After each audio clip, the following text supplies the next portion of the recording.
वासुदेवाय। ओम नमो भगवते वासुदेवाय। ओम नमो भगवते वासुदेवाय। ओम नमो भगवते वासुदेवाय। ओम नमो भगवते वासुदेवाय। ओम नमो भगवते वासुदेवाय। तो सर्वप्रथम मोरजिम के भक्तों का बहुत बहुत आभार। उन्होंने इतने प्रेम से मुझे यहाँ पे आमंत्रित किया कि बलराम जयंती के सबसे पावन अवसर पर। भक्ति विनोद ठाकुर उनके गीत में लिखते हैं, माधव थीति भक्ति जननी जतने पालन करी। तो भक्ति विनोद ठाकुर बताते हैं भक्ति करने के लिए अलग अलग चीज अनुकूल होता है। तो उसमें से एक चीज है भगवान के संबंधित जो दिन है माधव तिथि, इसका पालन करना। जतने पालन करी, बहुत केयरफुली, बहुत ध्यान से पालन करना। तो जब हम ये सब त्योहार मनाते हैं, बलराम जी का उत्सव हो, जयंती हो, जन्माष्टमी हो, तो जितने प्यार से और जितने भक्ति के भाव से हम करते हैं उतना प्रगति होता है। जो बाकी दिनों में प्रगति नहीं हो सकता, वो एक दिन में प्रगति होगा अगर हम विश्वास के साथ करेंगे। तो श्रील रूप गोस्वामी उनके भक्ति रसामृत सिंधु में वर्णन करते हैं, भक्ति के 64 अंग हैं, उसमें से एक अंग है भगवान के अलग अलग उत्सवों को मनाना। तो बहुत अच्छा लगा कि मोरजिम के सेंटर में इतने सारे भक्त आए हैं, बहुत सुंदर तरीके से गौरंगाई का अभिषेक हुआ है। तो ये बलराम जी के उत्सव को, जयंती को जन्माष्टमी के पहले सही भाव से बनाना बहुत इम्पोर्टेंट है। नरोत्तम दास ठाकुर जो हमारे बहुत महान आचार्य हैं, उनके गीत में लिखते हैं, हेनो निताय विनय बाई राधा कृष्ण पाइते नाई। नित्यानंद गुरु यानी बलराम जी, नित्यानंद गुरु या बलराम जी की कृपा के बिना राधा कृष्ण की प्राप्ति नहीं हो सकती। Without mercy of Balram one can not gate mercy of Krishna. यस्य प्रसादात् भगवत प्रसादो यस्य प्रसादात् नगति कुतोपि। जब बलराम जी का कृपा होगा तभी भगवान की कृपा मिलेगी, अन्यथा भगवान की कृपा प्राप्त करना असंभव है। तो रामायण में प्रसंग आता है, ये कहानी, जब सुग्रीव पहले बार राम और लक्ष्मण से मिलते हैं, किष्किंधा क्षेत्र में ये मुलाकात होती है, और हनुमान जी अपने कंधों पे बिठा के राम और लक्ष्मण को सुग्रीव के गुफा में लेके जाते हैं। तो सुग्रीव अब तक उसका भगवान में और भक्ति के मार्ग में पूरा विश्वास नहीं था, उसका पूरा ट्रेनिंग नहीं हुआ था। तो सुग्रीव भगवान राम के साथ हाथ मिलाता है, जिस भगवान के पैर में गिरना चाहिए वो हाथ मिला रहा है भगवान के साथ। भगवान भी कुछ बोलते नहीं है, ठीक है, धीरे धीरे समझ जाएगा, ठीक है।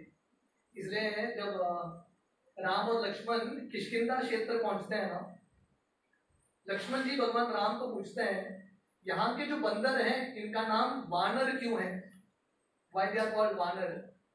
तो भगवान राम बताते हैं, वानर एक प्रश्न है, नर मीन्स ह्यूमन, वा का अर्थ है आर यू अ ह्यूमन, आप मनुष्य हो कि नहीं। तो भगवान राम लक्ष्मण को बताते हैं, यहाँ के जो बंदर हैं कभी बंदर की तरह बर्ताव करते हैं, मतलब बंदर की तरह मतलब जहाँ पे कल्चर नहीं है, सभ्यता नहीं है, और कभी कभी मनुष्य की तरह बर्ताव करते हैं। तो सुग्रीव का संगति धीरे धीरे हनुमान जी के साथ हो रहा था, तो धीरे धीरे सुग्रीव का भक्ति में ये उन्नति हो रहा था।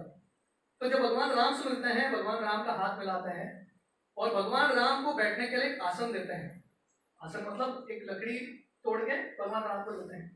तो लक्ष्मण को वो आसन नहीं देते, क्योंकि उनको लगता है राम और मैं एक ही लेवल के हैं, हम दोनों दोस्त हैं, हम दोनों बराबर बैठेंगे, हनुमान जी मेरा असिस्टेंट खड़ा है, लक्ष्मण भी खड़ा रहेगा। तो भगवान राम उस समय कुछ बोलते नहीं है, भगवान राम ऑब्जर्व करते हैं। तो बहुत बार हमारी जिंदगी में ना, हमारे कार्यों से, जो भी हम सेवा के भाव में कार्य करते हैं, भगवान तुरंत रेसिप्रोकेट नहीं करेंगे, पर भगवान केयरफुली ऑब्जर्व करते हैं। तो भगवान राम नोट करते हैं, ये सुग्रीव अभी भी बंदर है, मनुष्य तो नहीं बना, ट्रेनिंग तो नहीं हुआ। पर हनुमान जी क्या करते हैं, बहुत बुद्धिमान है, बहुत कल्चर्ड है, ये तत्व ज्ञान को जानते हैं। तो हनुमान जी तुरंत एक्चुअली सुग्रीव ने भगवान राम को बैठने के लिए एक साल का वृक्ष दिया था। तो हनुमान जी तुरंत क्या करते हैं, समझ जाते हैं कि भगवान राम प्रसन्न नहीं है, जो चंदन का वृक्ष तोड़ते हैं और सुग्रीव को देते हैं, लक्ष्मण को देते हैं बैठने के लिए। तो भगवान राम बहुत प्रसन्न होते हैं। तो क्योंकि सुग्रीव ने लक्ष्मण के प्रति एक छोटा अपराध किया, अपराध क्या मतलब, भगवान राम को सम्मान दिया पर लक्ष्मण या बलराम जी को सम्मान नहीं दिया। इसलिए जब भगवान राम सुग्रीव को बोलते हैं जाके ललकारो वाली को, तो सुग्रीव पूरे भरोसे के साथ विश्वास के साथ जाता है, हिम्मत तो नहीं था उसके पास, बोरोड कॉन्फिडेंस, तो जाके चिल्लाता है वाली कायर बाहर आ। तो वाली भी सोच रहा है इतना पीटा मैं उसको, कहां से हिम्मत आ गया। तो वाली जाता है बाहर और सुग्रीव और वाली के बीच में युद्ध होता है। वाली इतना पीटता है सुग्रीव को। सुग्रीव देख रहा है पीछे, कहाँ भगवान राम, कहाँ है भगवान राम का बाण, सर्वधर्मान परित्यज्य माम एकम शरणम व्रज। भगवान ने बोला है मेरा आश्रय लो, मैं रक्षा करूंगा। तो सुग्रीव डाउट करने लगा भगवान राम सही में रक्षा करेंगे कि नहीं। तो सुग्रीव भागते हुए आया, तो भगवान राम के पास आके पूछता है अगर आपको मेरी मदद नहीं करनी थी तो पहले ही बोल देते, मैं इतना बड़ा रिस्क नहीं लेता, मैं जान ही चला जाता था। उस समय भगवान राम बोलते हैं क्या करूं, आप दोनों भाई एक जैसे दिखते हैं, तो मुझे लगा बाय मिस्टेक आप पे बाण चल गया तो प्रॉब्लम हो जाएगा, इसलिए मैंने बाण नहीं चलाया। तो आचार्य वर्णन करते हैं वाली और सुग्रीव एक जैसा नहीं दिख रहे थे, पर भगवान राम ऐसे क्यों बोल रहे एक जैसे दिख रहे थे आप दोनों, क्योंकि सुग्रीव ने लक्ष्मण को सम्मान नहीं दिया, he didn't give respect to Lakshman. उसके बाद भगवान राम सुग्रीव को बोलते हैं जाके लक्ष्मण के पास जाओ, लक्ष्मण आपको एक हार पहनाएंगे, उसके बाद मैं समझ जाऊंगा कि आप सुग्रीव हो और ये वाली है। तो जब लक्ष्मण का हार मिलता है सुग्रीव के गले में, उसके बाद भगवान राम सुग्रीव की मदद करने के लिए आते हैं। तो ये लक्ष्मण का हार मतलब गुरु की कृपा। तो शास्त्र में ये बहुत क्लियर वर्णन है, बलराम जी जो गुरु तत्व हैं, आदि गुरु हैं, उनकी कृपा के बिना किसी को भी भगवान कृष्ण की प्राप्ति नहीं होगी, किसी को भी भगवान कृष्ण का जो कृपा है प्राप्त नहीं होगा। इसलिए आप भागवतम का 10वां स्कंद पढ़ेंगे, भगवान कृष्ण स्वयं बलराम जी का गुणगान करते हैं। तो जब कृष्ण बलराम और जितने भी गोकुधन है वृंदावन के वनों में घूम रहे थे, सब वृक्ष झुक रहे थे, सब फूल फल भगवान को अर्पण कर रहे थे।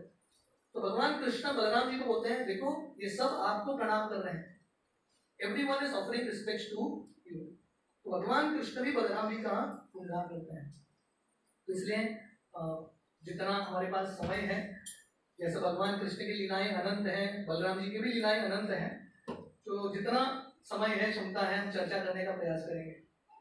तो शास्त्र में वर्णन है, हम सब जानते हैं, जब देवकी और वसुदेव का विवाह होता है और कंस बहुत प्रेम से अपनी बहन के रथ को चला रहा है, उस समय आकाशवाणी होती है, हे मूर्ख कंस, ये स्त्री का 8वां पुत्र तेरे मृत्यु का कारण बनेगा। तो कंस तुरंत, जो देवकी से इतना प्रेम कर रहा था, तुरंत उसका भाव चेंज हो जाता है, तलवार उठा के वही देवकी को मारने के लिए तैयार।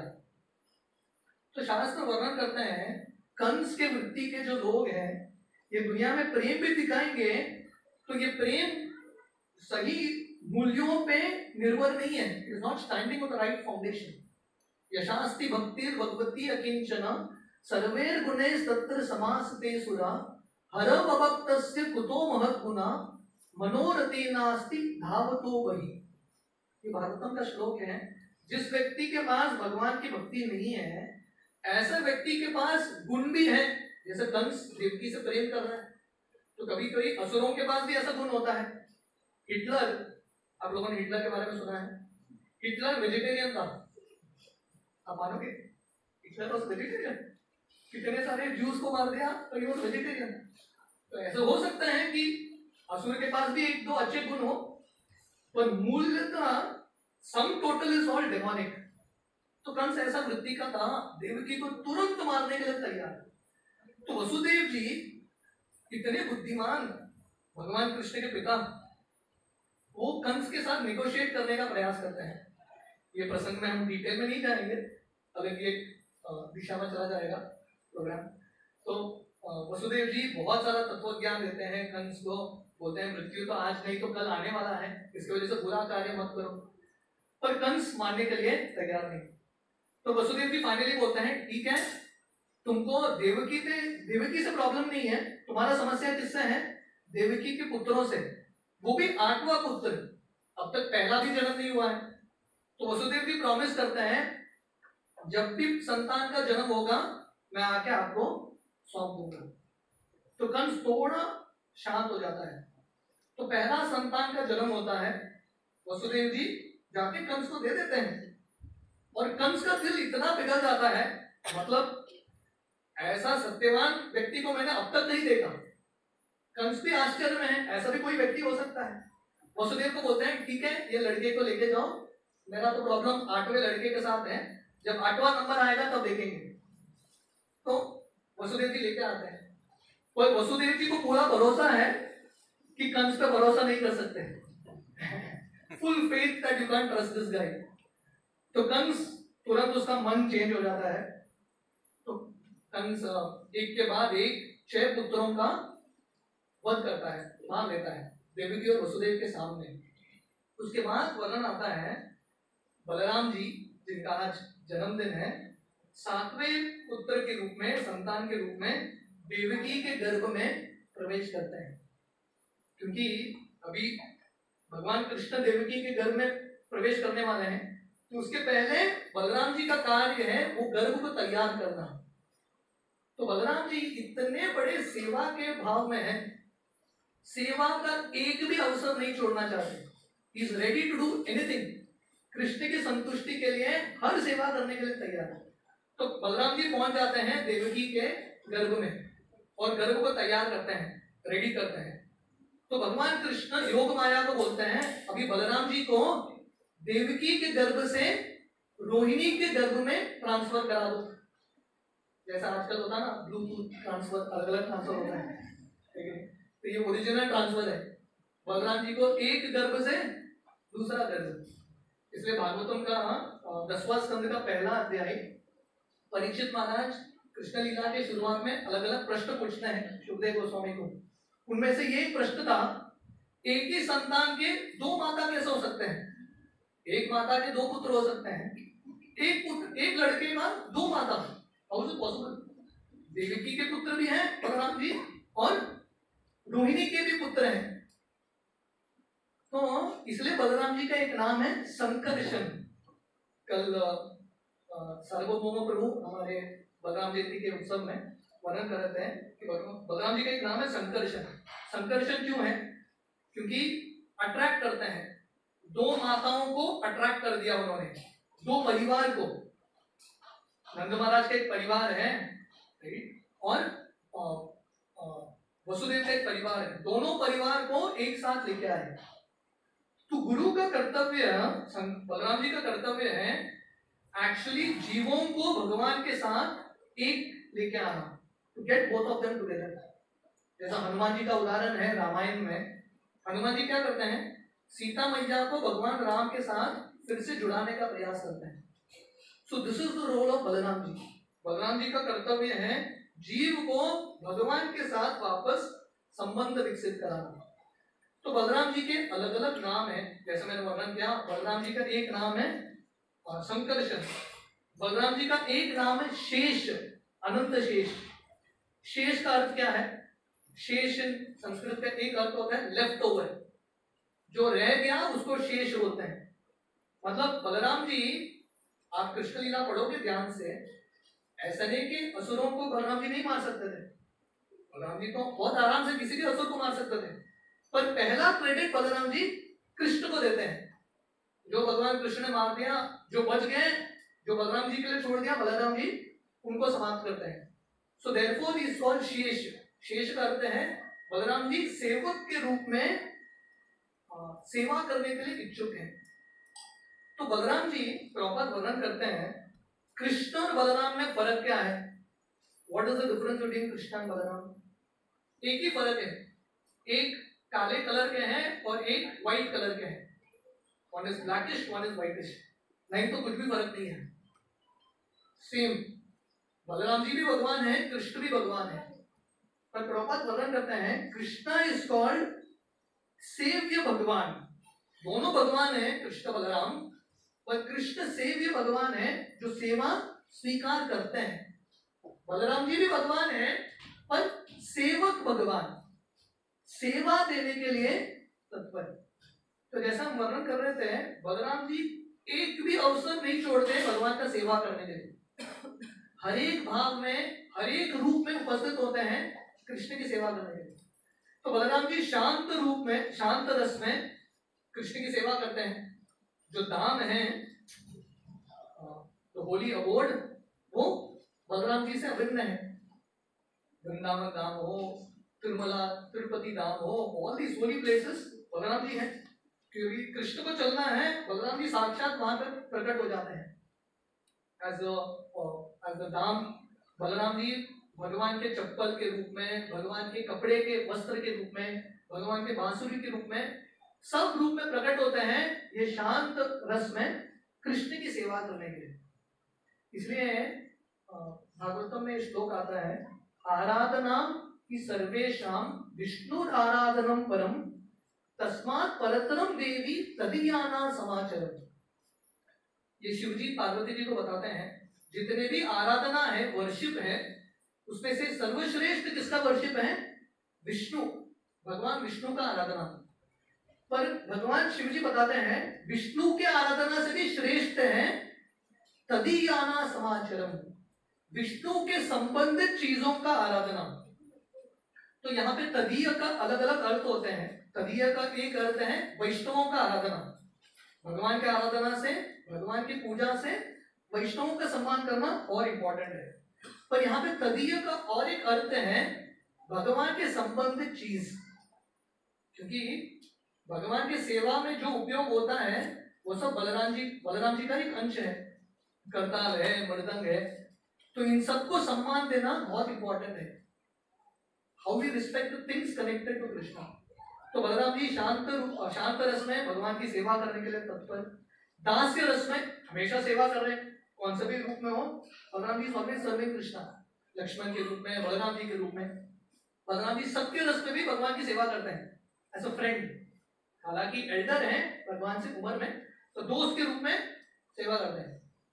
तो कल सार्वभौम प्रभु ये लीला बता रहे थे, एक बार कृष्ण ने वृंदावन में मिट्टी खा लिया, और मिट्टी खाने के बाद कृष्ण मुंह खोलने के लिए तैयार ही नहीं है। तो कृष्ण के सब मित्र बलराम जी के साथ जाते हैं यशोदा माता के पास और बोलते हैं कृष्ण ने मिट्टी खाया। भगवान कृष्ण बोलते हैं सब झूठे, आज गेम में मैंने उनको डिफीट कर दिया, इसलिए वो लोग झूठ बोल रहे हैं, बलराम जी भी झूठ बोल रहे हैं। तो यशोदा पूछती है बलराम जी भी झूठे? तो भगवान कृष्ण बोलते हैं बलराम जी कलर्स तो सफेद है पर अंदर से काला है। तो कल प्रभु जी बता रहे थे क्योंकि अंदर से बलराम जी हमेशा कृष्ण के स्मरण में है। तो सबके रस में ऐसा अलग अलग आदान प्रदान होता था कृष्ण बलराम का। और बलराम जी क्योंकि उम्र में बड़े हैं, वात्सल्य भाव में है, तो कभी कभी कृष्ण को डांटते भी थे, क्यों करे कृष्ण ऐसा मत कर, कृष्ण अभी समय हो गया, यशोदा माता रुकी है, वापस आ जाओ। So you would control Krishna also like this. तो शास्त्र वर्णन करते हैं ये तो वात्सल्य रस हो गया, बलराम जी माधुर्य रस में भी प्रवेश करने के लिए तत्पर है। माधुर्य रस मतलब भगवान कृष्ण का गोपियों के साथ, राधा रानी के साथ आदान प्रदान। तो माधुर्य रस में कैसे आएंगे? आप कृष्ण लीला गौर से पढ़ेंगे ना, जब भी राधा रानी होती है बलराम जी वहां पे पहुंचते नहीं है, या जब भी बलराम जी होते हैं राधा रानी वहां पे आती नहीं है। कभी ऐसा लीला नहीं आएगा राधा रानी भी है बलराम जी भी है, नेवर इट विल हैपन। दोनों को एक they respect each other, but रसों में अंतर है। तो वर्णन आता है जब बलराम जी चलते हैं, अगर राधा रानी देखेगी बलराम जी का चरण कमल है वो अपना मार्ग चेंज करके चली जाएगी। पर बलराम जी इतने तत्पर हैं कृष्ण की जो माधुर्य रस में सेवा करने के लिए, वो राधा रानी के बहन बन जाते हैं। अनंग मंजरी, और अनंग मंजरी के रूप में राधा कृष्ण की ये माधुरी रस में सेवा कर रहे हैं। तो बलराम जी से अगर हमको एक सीख सीखना है ना, वो है ये सेवा का भाव। अल्टीमेटली भक्ति का सार है सेवा करना। जीवेर स्वरूप होय कृष्णेर नित्य दास, हम सब भगवान के नित्य दास है। तो ये सेवा का जो रस है, ये रस को चखने के लिए और दूसरों को बताने के लिए, यद्यत आचरति श्रेष्ठ तत्तत एवेत रोचना। आज सुबह ही हम वो कथा पढ़ रहे थे, जब बलराम जी कुरुक्षेत्र का जब रणभूमि होने वाला था युद्ध, तो बलराम जी सोच रहे थे, कृष्ण ने तो डिसाइड कर लिया कौन से साइड में जाना है। कृष्ण तो अर्जुन के सारथी बन के पांडवों के पक्ष में चले गए, तो अभी बलराम जी क्या करें? तो बलराम जी सोच रहे थे मैं कृष्ण के साइड में जाऊंगा तो मेरा फेवरेट स्टूडेंट है दुर्योधन। बलराम जी का प्रिय शिष्य कौन? दुर्योधन। तो बलराम जी के भाव को समझना बहुत मुश्किल है, वेरी डिफिकल्ट टू अंडरस्टैंड। तो बलराम जी सोच रहे थे मैं इस तरफ पांडवों के पक्ष से युद्ध करूंगा तो बेचारा दुर्योधन को गुस्सा आएगा, मैं दुर्योधन के पक्ष से युद्ध करूंगा, कृष्ण के विरोध करना पड़ेगा युद्ध, वो भी सही नहीं है। तो बलराम जी बोलते हैं मैं थोड़ा तीर्थ यात्रा करके आता हूँ, निकल जाते हैं वहां से। तो ऐसा तीर्थ यात्रा करते करते आज सुबह ही हम अध्याय पढ़ रहे थे, प्रैक्टिकली भारत का हर एक तीर्थ स्थल बलराम जी घूमते हैं अपने पैरों पे, लगभग 1 full year, more than a year पूरा भ्रमण करते हैं। जब वो नैमिषारण्य करके एक स्थान है उत्तर भारत में, जब बलराम जी वहां पे पहुंचते हैं, वहां के जो वहां का एक स्पीकर था भागवतम का, रोमहर्षण सूत, वो भागवतम पे प्रवचन दे रहा था।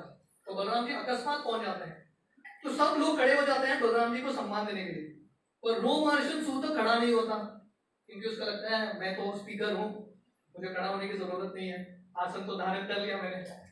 तो बलराम जी को समझ में आता है इसके अंदर अहंकार है, भागवतम में प्रवचन दे रहा है, नम्र होना चाहिए, पर इसके अंदर अहंकार है। तो बलराम जी घास का तिनका लेके, कुशाग्रास लेके इसका वध कर देते हैं। उसके बाद ब्राह्मण सब बलराम जी को बोलते हैं आपको प्रायश्चित करना पड़ेगा। प्रायश्चित क्या है? 12 महीनों तक अलग अलग तीर्थ यात्रा करो स्थलियों का, और बलवल का वध करो। तो बलराम जी साक्षात भगवान है, फिर भी इन ब्राह्मणों के आज्ञा का पालन करते हैं। तो प्रभुपाद समझाते हैं जो भी श्रेष्ठ व्यक्ति करता है, जो साधारण जनता है उनकी नकल करते हैं। तो बलराम जी किसका उदाहरण क्या प्रस्तुत कर रहे हैं? उदाहरण ये सेवा का भाव, being ready for service. Srila Prabhupada एक बार अपने शिष्यों के साथ बैठे थे, और एक गुरुकुल का लड़का हाथ ऊपर करके प्रभुपाद को पूछता है, प्रभुपाद आप स्पेशल कृपा ये तमल कृष्ण को क्यों दे रहे हो? सबको स्पेशल कृपा नहीं दे रहे, हर बार तमल तमल प्रभुपाद बोलते रहते थे। तो प्रभुपाद बोले नहीं ऐसा नहीं है, मैं सबको कृपा देता हूँ, और तमल कृष्ण कृपा लेने के लिए इतना इच्छुक है, सब कुछ छीन के वो लेके जाता है, सब सेवा, because he is so eager for service. तो बलराम जी ऐसे व्यक्ति हैं जो भगवान का एक भी सेवा छोड़ने के लिए तैयार नहीं, not ready to give up any service. जब सीता मैया का विवाह लक्ष्मण भगवान राम के साथ होता है, तब सीता मैया में प्रॉब्लम होने लगता है। राम के साथ तो विवाह हो गया, पर लक्ष्मण जी हमेशा राम के साथ चिपक के बैठे हैं। तो सीता मैया सोच रहे हैं अरे मुझे भगवान राम के साथ प्राइवेट टाइम मिलता ही नहीं है, ये लक्ष्मण हर जगह पहुंच जाते हैं। तो सीता मैया और लक्ष्मण और भगवान राम वशिष्ठ के पास जाते हैं कि क्या करें। तो वशिष्ठ बोलते हैं देखो लक्ष्मण, अभी चेंज हो गया परिस्थिति, अभी सीता मैया आ गई, उनको भी थोड़ा इंपॉर्टेंस देना पड़ेगा। तो अभी रूल करते हैं घर के अंदर, महल के अंदर सीता मैया सेवा करेगी, जब भगवान राम बाहर जाएंगे तब तुम जाना। लक्ष्मण स्वीकार तो करते हैं, पर लक्ष्मण को इतना बुरा लगता है। जनरली हमारी जिंदगी में उल्टा होता है कि नहीं, अगर कोई बोलेगा आपका थोड़ा सेवा कम कर रहे हैं, हम बहुत सुख का नींद सोएंगे, we'll sleep very happily। पर लक्ष्मण जी एक्चुअली बहुत दुखी हो गए, क्योंकि लक्ष्मण का पूरा जिंदगी भगवान राम के इर्द गिर्द ही घूम रहा था, continuously along with God Ram.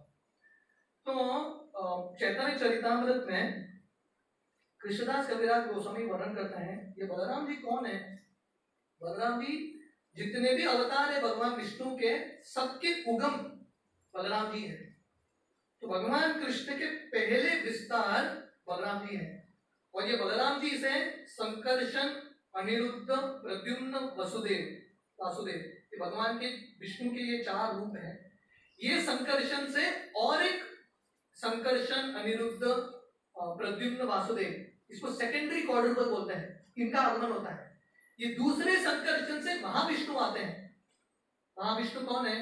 Mahavishnu इतने विशाल हैं, जब वो सांस बाहर लेते हैं उनके हर एक रोम से एक ब्रह्मांड आता है कि नहीं? हमारा सांस लेते तो कुछ होता नहीं है, हम इतने बार सांस लेते हैं छोड़ते हैं, नथिंग हैपेंस। तो जब महाविष्णु सांस छोड़ते हैं बाहर कितने सारे ब्रह्मांड आते हैं। हर एक ब्रह्मांड में फिर से भगवान गर्भोदक्षाय विष्णु के रूप में स्थित होते हैं। उसके बाद भगवान हर एक अणु में, सबके हृदय में शिरोदक्षाय विष्णु के रूप में स्थित हैं। और जितने भी अवतार होते हैं दुनिया में वो शिरोदक्षाय विष्णु के माध्यम से आते हैं। जैसे कृष्ण लीला का वर्णन है, जब कंस का अत्याचार बहुत बढ़ रहा था, ब्रह्मा जी धरती माता के साथ, देवताओं के साथ क्षीर सागर में जाते हैं और शिरोदक्षाय विष्णु को प्रसन्न करने का प्रयास करते हैं। तो कहने का अर्थ है जितने भी अवतार हैं, नरसिंह, वामन, राम अवतार, वराह अवतार, ये सब शिरोदक्षाय विष्णु से आ रहे हैं। और ये शिरोदक्षाय विष्णु कौन है? बलराम जी के अंश के अंश। So this is the power of Balram ji. Balram ji इतने शक्तिशाली हैं, फिर भी सेवा करने के लिए इच्छुक, ऑलवेज रेडी टू सर्व। तो भगवान कृष्ण के हाथ में मुरली होता है, कृष्ण का बांसुरी होता है और कृष्ण कभी कभी सुदर्शन उठाते हैं, पर जनरली कृष्ण बांसुरी बजाते हैं। मैं कहानी बता रहा था, भक्तिसिद्धांत सरस्वती के समय पे श्रील प्रभुपाद के गुरु थे भक्तिसिद्धांत सरस्वती। एक बार उनसे मिलने के लिए एक जर्मन व्यक्ति आता है। वो जर्मन व्यक्ति उन भक्तिसिद्धांत सरस्वती से मिलकर बोलता है, मैंने पूरा भारत घूम लिया हूं, मेरा कंक्लूजन है कृष्ण भगवान है। तो भक्तिसिद्धांत सरस्वती भी शॉक्ड हो गए। भारत के लोग समझ नहीं पाते, इतने सारे देवी देवता हैं, वो कंफ्यूज हो जाते हैं। तो ये जर्मन व्यक्ति बाहर से आके कंक्लूजन पे आ गया कि कृष्ण भगवान है। तो भक्तिसिद्धांत सरस्वती पूछते हैं उसको, क्या शास्त्र पढ़ा तुमने, ये साक्षात्कार कैसे हो गया? बोलते हैं मैंने शास्त्र वगैरह नहीं पढ़ा, मैंने बहुत सारे मंदिर देखे देवी देवताओं के, हर देवता कुछ ना कुछ कार्य कर रहे हैं, कोई आशीर्वाद दे रहे हैं, कोई त्रिशूल लेके किसी को मार रहे हैं, कोई ज्ञान को बैठे हैं। कृष्ण एक ही है, त्रिभंग रूप में बांसुरी बजा रहे हैं। तो कंक्लूजन पे आते हैं भगवान होंगे तो ऐसा आनंद में ही रहेंगे। तो कृष्णा इज गॉड। कृष्ण बांसुरी बजाते हुए इतने सारे कार्य कर लेते हैं। तो कृष्ण का ये बांसुरी है। बलराम जी जो भगवान के कृष्ण के सेवक के रूप में है, बलराम जी के हाथ में 2 चीज होते हैं, एक हल प्लाउ और दूसरा है गदा मेस। तो बलराम जी ये हल से क्या करते हैं? बलराम जी का एक नाम है हलधर, केशव धृता हलधर रूप जय जगदीश हरे। तो बलराम जी का एक नाम है हलधर। तो बलराम जी हल लेके क्या कर रहे हैं? हल का 2 कार्य है। हल से खेत को जोतते हैं, सॉइल को फर्टाइल करते हैं ताकि बीज बो सके, और दूसरा कार्य हल का, अगर पत्थर है बीच में वो रास्ते को क्लियर कर सकते हैं। तो बलराम जी ये 2 कार्य करते हैं। बलराम जी का मुख्य कार्य एक है हल से हमारे हृदय को, हमारे हृदय का जो जमीन है, क्षेत्र है, उसको उपजाऊ बनाने हैं। क्योंकि जमीन ठीक नहीं होगा, सबसे अच्छा बीज भी मिलेगा तो उगेगा नहीं। इसलिए भगवान कृष्ण के आगमन से पहले गुरु का आगमन होता है। और गुरु का कार्य क्या है? अपने वचनों से हृदय को एक उचित स्थान बनाना ताकि कृष्ण प्रवेश कर सके। जब हल चलता है ना, इमेजिन करो खेत में जब मिट्टी में हल चलता है, डेफिनेटली जमीन को दर्द तो होता होगा, पर अगर दर्द से नहीं गुजरेगा ये हल से, नथिंग विल हैपन। तो वैसे ही लोग गुरु के पास आते हैं और लोगों को लगता है गुरु जो है ना बहुत मीठे मीठे शब्द बोलेंगे, पर गुरु का ये कार्य नहीं है। गुरु का अर्थ है भारी, गुरु मीन्स हेवी। तो गुरु हल से हमारे हृदय को इज मेकिंग इट फर्टाइल। तो भक्ति का जो मार्ग है, गुरु के संगति में रहना हमेशा इतना आसान नहीं है। अहंकार को ठेस पहुंचता है, इट हर्ट्स द ईगो। जैसे श्रील प्रभुपाद पहले बार जब भक्ति सिद्धांत सरस्वती से मिलने के लिए गए, तो प्रभुपाद आर्ग्यू कर रहे थे भक्ति सिद्धांत सरस्वती से कि अभी भी भारत ब्रिटिश के अंदर है, आप अभी बोल रहे हो महाप्रभु के आंदोलन का प्रचार करो, कौन सुनने वाला है आपका? पहले हम इंडिपेंडेंस प्राप्त करते हैं। भक्ति सिद्धांत सरस्वती हैवी थे, तो बोलते हैं नहीं, ये चीज किसी भी स्थिति के लिए रुक नहीं सकता। तो प्रॉपर वापस आते हैं कि मेरे गुरु महाराज ने मुझे डिफीट किया। जनरली व्यक्ति कोई आपको डिफीट करेगा, यू फील वेरी एम्बैरेस्ड, पर गुरु के सामने नम्र बनना बहुत इंपॉर्टेंट है। जब चैतन्य महाप्रभु वाराणसी में ये मायावादियों के साथ मिल रहे थे, प्रकाशानंद सरस्वती इत्यादि, तो ये सब मायावादी सन्यासी चैतन्य महाप्रभु को पूछते हैं, आप भी सन्यासी हो, हम भी सन्यासी हैं, हम सन्यासी हैं, हम शास्त्र पढ़ते हैं, वेद पे चर्चा करते हैं, आप ऐसे रास्ते पे घूमते हुए हरे कृष्णा कीर्तन कर रहे हो, बच्चों की तरह, स्त्रियों की तरह, आप भी कुछ करो, आके शास्त्र पढ़ो। तो महाप्रभु क्या बोलते हैं, मेरे गुरु महाराज ने मुझे बोला था तुम मूर्ख हो, यू आर अ फूल, वेद पढ़ने का प्रयास भी मत करो, जस्ट चैंट हरे कृष्णा। तो महाप्रभु अपने गुरु के सामने कैसे जाते हैं? मूर्ख के रूप में। तो बलराम जी का जब हल चलता है, बलराम जी क्या करते हैं? हमको नम्र बनाते हैं। आज सुबह हम ये अध्याय में चर्चा कर रहे थे, भागवतम 10वां स्कंद का चैप्टर 78 इन कृष्णा को। तो जब बलराम जी नैमिषारण्य स्थान पे पहुंचते हैं, तो नैमिषारण्य के जो साधु संत हैं उनको बोलते हैं, एक असुर है यहाँ पे, उसका नाम है बलवल, इलवला का पुत्र है, पिता भी राक्षस, पुत्र भी राक्षस, है कि नहीं? तो बोलते हैं ये जो बलवल है हमको बहुत तंग करता है, जब हम यज्ञ शुरू करते हैं बहुत बुरा चीज आसमान से देखता है, इसका वध करो। तो बलराम जी तैयार हो जाते हैं, और शाम के समय ये बलवल पहुंचता है, अंधेरा हो जाता है, तूफान चलता है, और बलवल इतना विशाल रूप लेके हवा में उड़ रहा है। तो बलराम जी क्या करते हैं? दो ही एक्शन, हल से उसको खींचते हैं, गदा से उसको मारते हैं, बस 2 पॉइंट एक्शन, और बलवल समाप्त हो जाता है। तो बलराम जी का ये कार्य है, जो हवे में उड़ रहे हैं लोग, दुनिया में हर व्यक्ति हवे में उड़ता है, प्रगते क्रियमानानि गुणे कर्माणि सर्वशः अहंकार विमूढ़ात्मा करता हम इति मन्यते। हर व्यक्ति सोचता है मैं करता हूं। तो बलराम जी गुरु आके ऐसे लोगों को नम्र कराते हैं। मैं थोड़े दिन पहले कहीं प्रवचन में बता रहा था, श्रील प्रभुपाद से मिलने के लिए अल्फ्रेड फोर्ड आता है। अभी जो मायापुर मंदिर है ना, जो विशाल मंदिर बन रहा है, उसका करोड़ों का, almost 1000 crore dollars, something like that, US dollars, उतना कॉस्ट है वो मंदिर का, मायापुर का। उसका आधा धनराशि अल्फ्रेड फोर्ड ने दे दिया, जो श्रील प्रभुपाद के शिष्य बने। जब पहले बार अल्फ्रेड फोर्ड प्रभुपाद से मिलने के लिए आते हैं, तो सब भक्त बहुत एक्साइटेड हैं। हमने फोर्ड के परिवार के एक व्यक्ति को लेकर आए प्रभुपाद के पास। तो प्रभुपाद के पास आते हैं, थोड़ा प्रचार करो इसका एक्सप्लेन करो, कृष्णा कॉन्शियसनेस, कृष्ण भावनामृत के बारे में बताओ। तो अल्फ्रेड फोर्ड प्रभुपाद को प्रणाम करते हैं, और प्रभुपाद के शिष्य बोलते हैं ये है अल्फ्रेड फोर्ड, हेनरी फोर्ड का ग्रेट ग्रैंडसन। तो प्रभुपाद का पहला प्रश्न है, so where is Henry Ford? Henry Ford कमाया इतना पैसा, अभी किधर है? तुरंत Alfred Ford is like shocked. तो गुरु का कर्तव्य है पहले जमीन को तैयार करना, जितने भी बाधाएं हैं उसको साफ करना।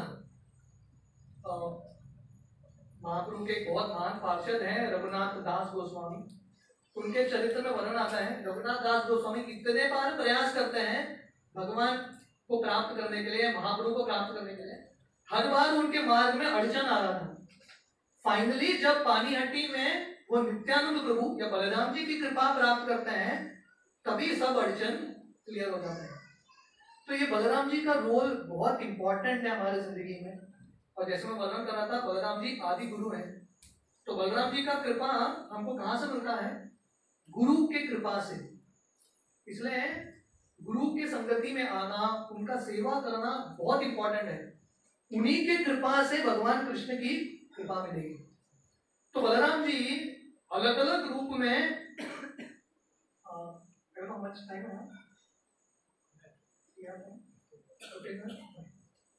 तो बलराम जी जैसा वर्णन कर रहा था, अलग अलग युग में अलग अलग रूप में आते हैं भगवान की सेवा करने के लिए।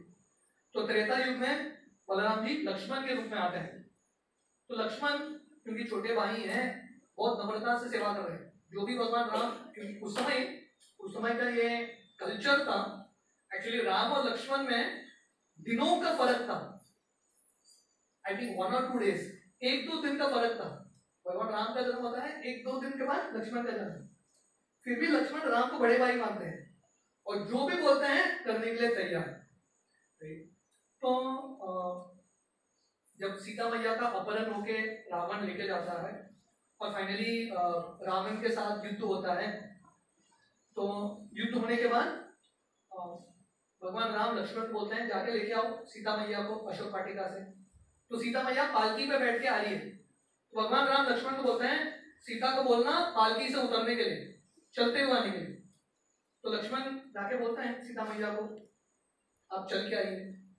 सीता मैया भी पतिव्रता स्त्री है, पति के वचनों को मानती है, चलते हुए आ रही है सीता मैया। तो भगवान राम सीता को बोलते हैं देखो तुम लगभग 1 साल किसी और के घर में रुकी हो, अभी आपको कहीं पे भी जाना है आप चले जाओ, मैं आपको स्वीकार नहीं करूंगा। तो सीता मैया को इतना गुस्सा आता है, आपको मुझे स्वीकार नहीं करना था तो ये सब युद्ध क्यों करने की जरूरत हुआ, इतना बड़ा नाटक कर दिया आपने। भगवान राम बोलते हैं वो मेरे कुल के नाम को बचाने के लिए मैंने कर दिया। Now you can do, you are free, आप फ्री हो, आपको जो करना है करो।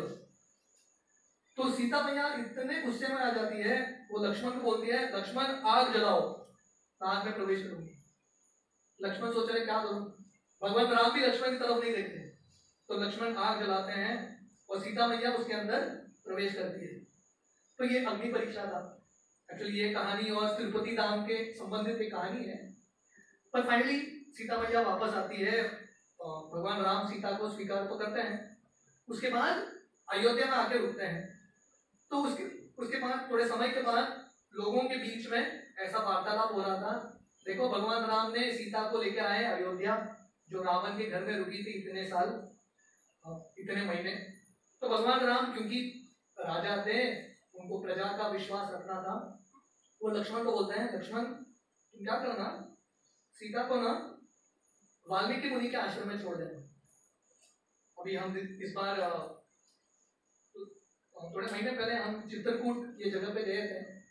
तो चित्रकूट के पास ये वाल्मीकि मुनि का आश्रम अभी भी है, जहाँ पे सीता मैया रुकी थी, जहाँ पे लव कुश का जन्म हुआ था। तो भगवान राम लक्ष्मण को बोलते हैं सीता को वाल्मीकि आश्रम में वन में छोड़ के आ जाओ। तो लक्ष्मण सोच रहे हैं क्या करूं, छोटे भाई हैं, आज्ञा का पालन करना पड़ रहा है। तो लेके जाते हैं सीता मैया को वाल्मीकि के आश्रम में छोड़ देते हैं। तो लक्ष्मण इतने सेवा तो कर रहे हैं, is ready to do service, पर इतने कष्टों से गुजरते हैं, लक्ष्मण डिसाइड करते हैं अगले बार से मैं कभी भी छोटे भाई के रूप में नहीं आऊंगा, अभी बड़ा भाई। तो बड़ा भाई होने का फायदा क्या है, कभी सुनना है सुनो, कभी नहीं सुनना है मत सुनो। तो अगले बार बलराम जी के रूप में आते हैं। और जैसा मैंने वर्णन किया, कभी कभी बलराम जी का जो भाव है कृष्ण से विभिन्न था। कृष्ण का इच्छा था हमारी बहन का शादी, सुभद्रा का शादी अर्जुन के साथ होना चाहिए। बलराम जी का इच्छा था सुभद्रा का शादी दुर्योधन से होना चाहिए। तो कृष्ण बुद्धिमान निकले। कृष्ण अर्जुन को बोलते हैं तुम आ जाना द्वारका और सुभद्रा को भगा के लेके जाना। शायद ये पहला भाई है इतिहास में आइडिया दे रहा है बहन को कैसे भगा के लेके जाना है। तो अर्जुन भी पहुंच जाते हैं सन्यासी के रूप में और सुभद्रा को भगा के लेके जाते हैं। तो बलराम जी को इतना गुस्सा आता है, अर्जुन उसका ये हिम्मत, गदा लेके मारने के लिए जाते हैं अर्जुन को, मैं उसको मार ही रहूंगा। भगवान कृष्ण कंट्रोल कर लेते हैं। तो ऐसा लगता है कि बलराम जी का ये जो भाव है कृष्ण से अलग है, पर अल्टीमेटली ये रस बढ़ाने के लिए। फाइनली बलराम जी एक्सेप्ट, जो भी कृष्ण का इच्छा है स्वीकार करने के लिए तैयार है। आज सुबह हम पढ़ रहे थे जब बलराम जी 12 महीना तीर्थ यात्रा करके प्रभास क्षेत्र पहुंचते हैं जहां से उन्होंने ये यात्रा शुरू किया था, उनको समाचार मिलता है कुरुक्षेत्र के युद्ध जिससे वो निकले थे, जिससे भाग नहीं लेना चाहते थे, वो युद्ध समाप्त हो गया। उनको समाचार मिलता है कि सब लोग मर गए, अभी अकेला दुर्योधन बचा है और अभी दुर्योधन और भीम के बीच में युद्ध हो रहा है।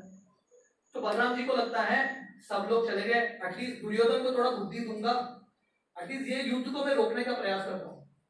तो कुरुक्षेत्र के रणभूमि में आते हैं और दोनों को बोलते हैं ये युद्ध मत करो, अभी तो छोड़ दो। वो दोनों बलराम जी का नहीं सुनते, वो they are not ready to listen, क्योंकि दोनों रुके। भीम जी तो 13 साल कंट्रोल कर रहे थे, जब द्रौपदी का वस्त्रण हो रहा था उसी दिन वो दुर्योधन को मारने वाले थे। तो क्या करें, छोटे भाई निकले, युधिष्ठिर सर पे बैठे हैं, कुछ कर नहीं पाए। 13 साल तक वो गुस्सा कंट्रोल करके रखा उन्होंने। अभी फाइनली एपिसोड आया दुर्योधन को मारने का और बलराम जी बोल रहे हैं दोस्ती कर लो। तो भीम जी बोलते हैं आप कुछ भी बोलो, मैं तो इसको मारने ही वाला। तो बलराम जी समझ जाते हैं ये लोग मेरा सुनने वाले नहीं है। जैसे कभी बलराम जी कृष्ण का नहीं सुन रहे, तो ऐसे ये लोग भी बलराम जी का नहीं सुनते। तो दोनों के बीच में युद्ध होता है और भगवान कृष्ण भीम को आइडिया देते हैं ये दुर्योधन ऐसा नहीं मरेगा, उसके जांघे पे मारना। तो दुर्योधन तो भीम तो भगवान पे पूरा विश्वास रखते हैं, भगवान ने जो बोला बस कर दिया, सीधा लेके दुर्योधन के जांघे पे मारते हैं और दुर्योधन घायल हो जाता है। तो बलराम जी को इतना गुस्सा आता है, भीम तूने नियम को तोड़ दिया गदा युद्ध का, गदा लेके भीम को मारने के लिए आते हैं बलराम जी। जो भीम से कृष्ण प्रेम कर रहे हैं उनको मारने के लिए आ रहे हैं।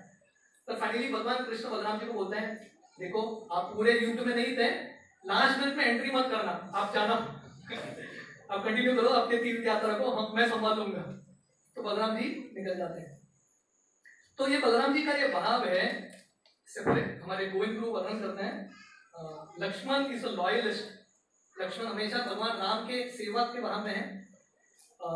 Balram ji is a separatist, अलग एक दृष्टिकोण है, कृष्ण से मतभेद होता है कभी कभी, पर अल्टीमेटली कृष्ण के सेवा करने के लिए तत्पर। और वही बलराम जी त्रेता युग में लक्ष्मण के रूप में आते हैं, द्वापर युग में बलराम जी के रूप में आते हैं और कलयुग में वही बलराम जी नित्यानंद प्रभु के रूप में आते हैं। ब्रजेंद्र नंदन जय सची सुतो होइलो से बलराम होइलो निताय। ब्रज के नंदन कृष्ण कलयुग में महाप्रभु के रूप में आ रहे हैं और बलराम नित्यानंद प्रभु के रूप में आते हैं। और बलराम जी ये जो नित्यानंद प्रभु का ये रूप है इतना कृपालु रूप है, परम करुणा बहुद्वी जन निताई गौर चंद्र सबअवतार सार शिरोमणि केवल आनंद कंद। गौर निताई सबसे कृपालु है, कृष्ण बलराम से भी ज्यादा कृपालु गौर निताई है। एक बार गौर लीला में प्रसंग आता है, कृष्ण बलराम विग्रह और गौर निताई विग्रह के बीच में झगड़ा हो गया और नित्यानंद प्रभु कृष्ण बलराम को बोलने लगे आपका युग समाप्त हो गया, अभी हमारा युग है, गौर निताई का युग है। इसलिए मोर्जियम सेंटर में कृष्ण बलराम नहीं है, गौर निताई है, ठीक है। कलयुग का नित्यानंद प्रभु बहुत फेमस। और नित्यानंद प्रभु इतने कृपालु हैं, जैसे हमने सुना नैमिषारण्य में जब बलराम जी पहुंचते हैं वो रोमहर्षण तो खड़ा नहीं होता, उनको रिस्पेक्ट करने के लिए बलराम जी उसको उधर ही मार देते हैं, समय भी नहीं देते सुधारने के लिए, तुरंत समाप्त। तो नित्यानंद प्रभु वही बलराम जी क्या कर रहे हैं नित्यानंद के रूप में, हर एक घर में जाके भिक्षा मांग रहे हैं, हर एक के पैर पे गिर के कि आप महाप्रभु का नाम का उच्चारण करो, भज गौरांग कह गौरांग लह गौरांगेर नाम रे से जन गौरांग बजे सही हमारा प्राण रे। नित्यानंद बोलते हैं जस्ट वर्शिप महाप्रभु। अक्रोध परमानंद नित्यानंद राय अभिमान शून्य निताय नगरे विदाय। बलराम जी लक्ष्मण दोनों को गुस्सा बहुत जल्दी आता है, एंग्री पीपल, आश्लेषा नक्षत्र वेरी एंग्री। पर वही जब नित्यानंद के रूप में आते हैं इतने नंबर हैं, जगाए बधाए आके उनको मारने का भी प्रयास करते हैं, नित्यानंद को गुस्सा नहीं आता, अक्रोध, बल्कि जगाए बधाए का उद्धार करते हैं। तो प्रॉपर वर्णन करते हैं हमारे लिए बलराम जी का, और खासकर कलयुग में नित्यानंद की कृपा की बहुत आवश्यकता है। तो जब हम ये बलराम जयंती का ये उत्सव मनाते हैं तो हम सब कृपा के इच्छुक हैं। We are all like beggars, हम सब आते हैं ये पूरे उत्सव में भाग लेते हैं। जब आरती होगा हम सबका एक ही प्रार्थना है कि ये बलराम जी, हे नित्यानंद हमको थोड़ा कृपा दीजिए। तो कल सार्वभौम प्रभु वर्णन कर रहे थे, शास्त्रों में एक श्लोक है, बलराम जी के शक्ति के बिना, कृपा के बिना भक्ति में प्रगति करना बहुत मुश्किल है। क्योंकि हम सबको पता है माया के आक्रमण इतने तीव्रता से होते हैं, यू नीड स्ट्रेंथ। शक्ति कौन प्रदान करते हैं? बलराम जी। तो ताकि हम लंबे समय तक, पूरे जिंदगी भर बलराम जी के भाव में सेवा कर सके ये आंदोलन में, और जैसे नित्यानंद प्रभु प्रचार कर रहे हैं हम भी प्रचार करने का प्रयास करें। उसके लिए बहुत आवश्यक है हम बलराम जी का, नित्यानंद प्रभु का कृपा प्राप्त करें। सो दिस इज द मूड, यही मूड है जिससे हम ये बलराम जी के ये पुण्य जन्मदिन को मनाते हैं एज बेगर्स। बलराम जी से कृपा याचना करते हुए और उनकी तरह छोटा सा सेवक के रूप में स्थित होने के लिए आप सब लोगों का बहुत बहुत धन्यवाद। इतने प्रेम से सुना। हरे कृष्ण।